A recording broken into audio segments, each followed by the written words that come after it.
Many times we think of our health as a short-term undertaking, and that is not the way that it is supposed to be. In this video, we will look at the plate of longevity and how to build every meal so that it becomes what builds your longevity and builds your health. I want you to picture the plate that you grew up with. It was a good mountain of ugali, possibly a few bits of meat, small amounts of vegetables, sukuma wiki or kales. But what was the main meal was the ugali or a whole plate of rice. If it was githeri, quite a good amount of the maize and the beans, possibly the maize too much, a bit of the beans. And that was what we grew up. The vegetables, the proteins are like an afterthought. And there's nothing wrong with these foods, but that arrangement, the proportions, they quietly shape how long and how well that you live and how healthy that you will be able to live. And the big news, this is not news. You don't need new food. You don't need exported food. You don't need anything new. It's just a rearrangement. Think of the plate that you grew up with. It was a mountain of ugali, some vegetables that looked like an afterthought, possibly a bit of proteins, and that is what you grew up with. And it is what we have been accustomed to. And there's nothing wrong with those kinds of foods. The only thing that we need to think about is that arrangement of that fruit, that plate. The proportions of how those foods are mixed up determine how long and how well and how healthy we live. And the good news in this discussion is that you don't need anything new. You don't need any new type of food. You don't need any imported food. You only need to rearrange the food that you have so that once you rearrange your plate, then it becomes your plate of healthy life and your plate of longevity.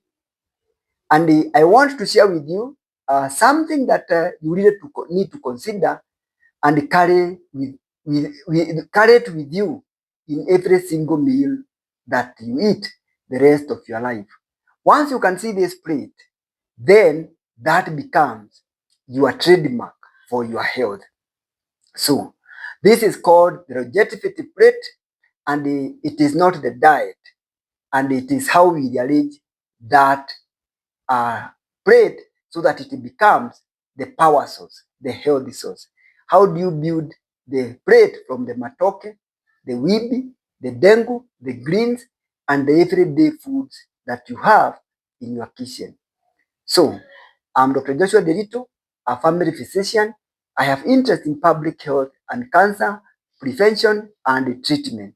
In this video, we are discussing the longevity plate and how to build every meal for a longer life, such that food becomes your medicine. So, for years, we need to know how we arrange this plate. You need to know why this is what we need for our health and our life.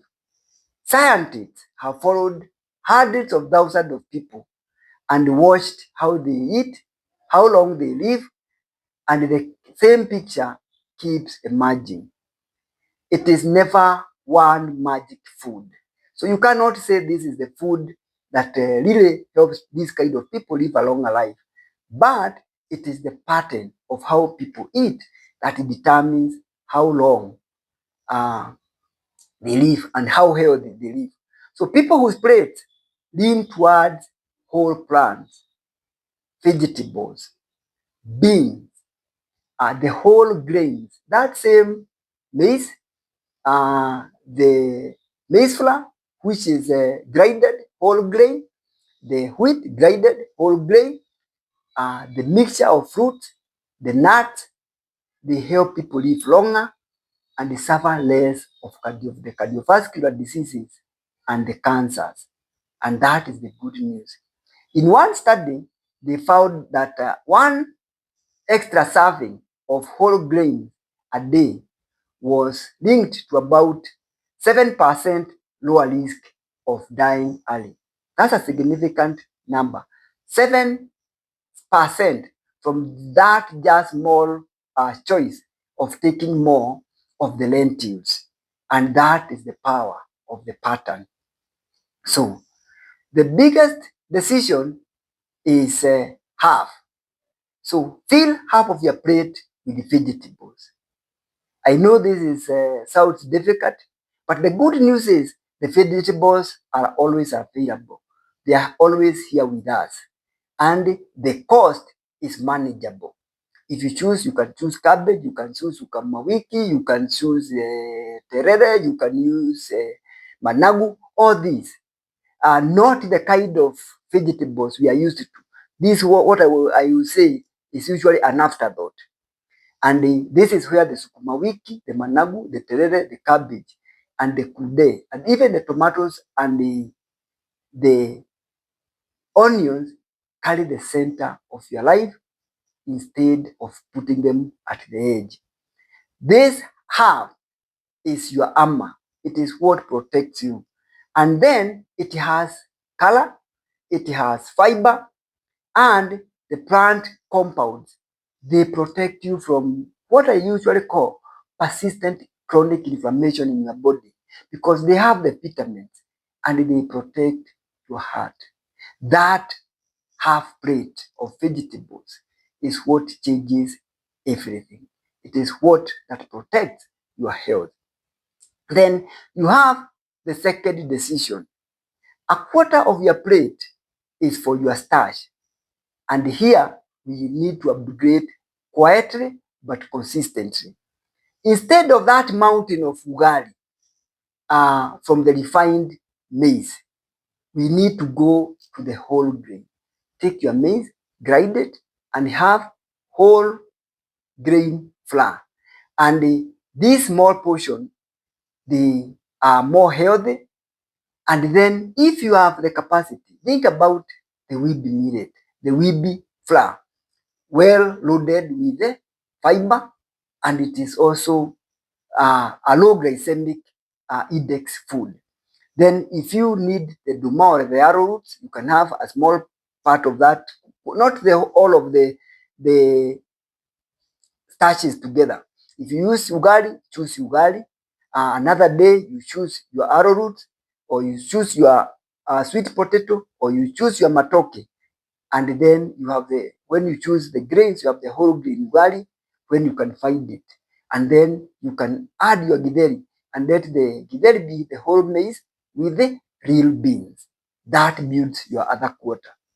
So this, when you take them like that, they release their energy slowly. And this is still the fire that does not just end up in a flash. When you take the refined wheat, the refined maize, then it becomes like a paper fire.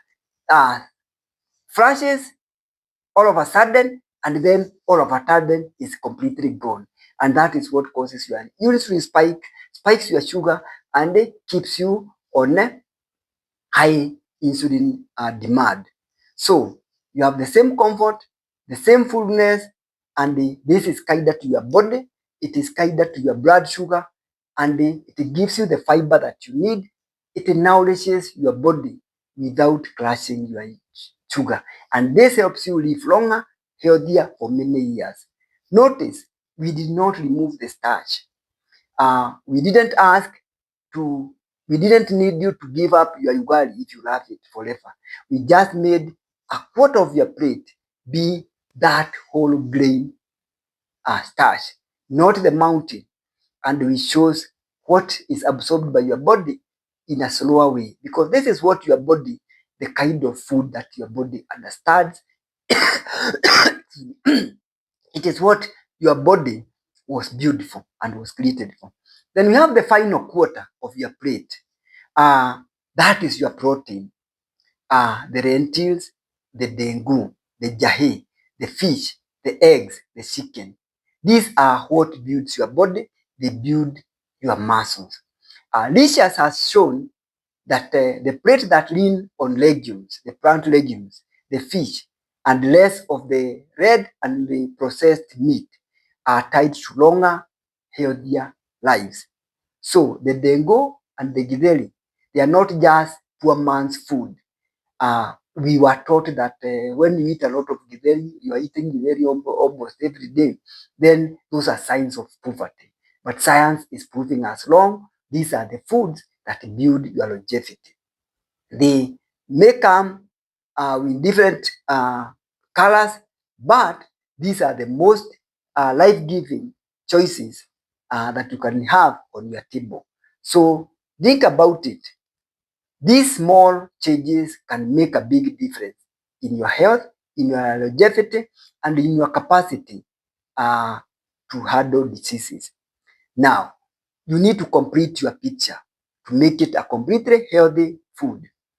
Now, think about a healthy fat, a few slices of avocado, which we readily have, a spoon of groundnuts, or a piece of whole fruit for sweetness, eaten not just juiced, because as we learned, fiber is the whole point. And when you eat food that are whole in fiber, then you are nourishing yourself and also nourishing the microorganisms in your gut that keep you healthy and they keep you active and keep your brain energized. Then drink some chai, drink some water. That is very healthy. It costs nothing.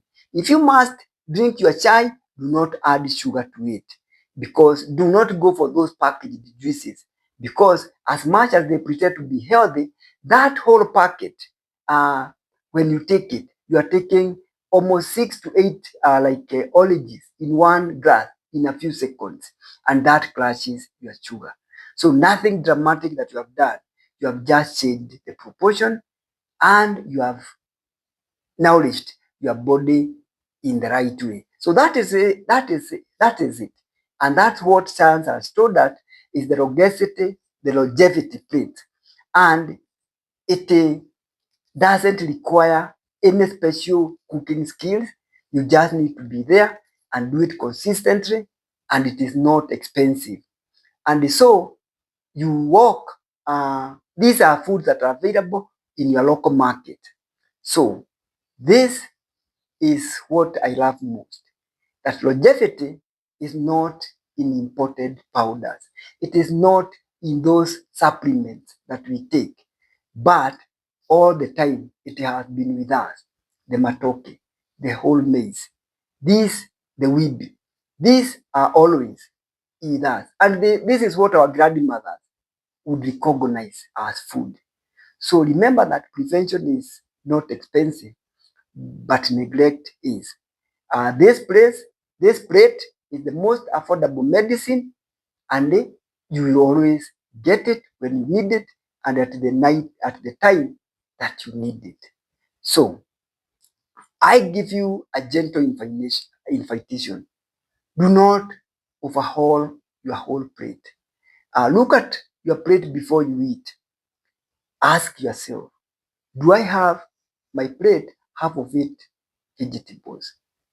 If it is not, then see what else you can move. And if you need more guidance or how to make your plate more healthy, and how to do your weekly food shopping rhythm, then we will be able to move you effortlessly through the Health Inside 360 program. This is our will give you a personalized coaching approach where we will help you make these decisions without you getting overwhelmed, and you have the food that builds your health and build your longevity. Your plate is waiting. So remember that your habits are your medicine, and your family, which you live together with and eat together, is your pharmacy. So set the table well, set your plate, and your future will thank you for that. If you like this content, please subscribe to the Overall Health YouTube channel so that more people can be able to view this content.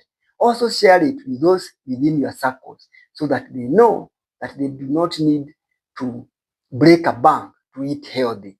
And if you also feel that you need guidance on how to live a healthier life with guidance, then join the Health Insight 360 program.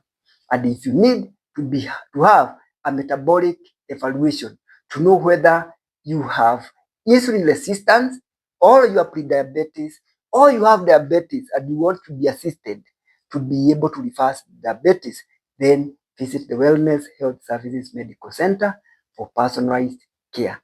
Thank you for watching. We meet in the next one.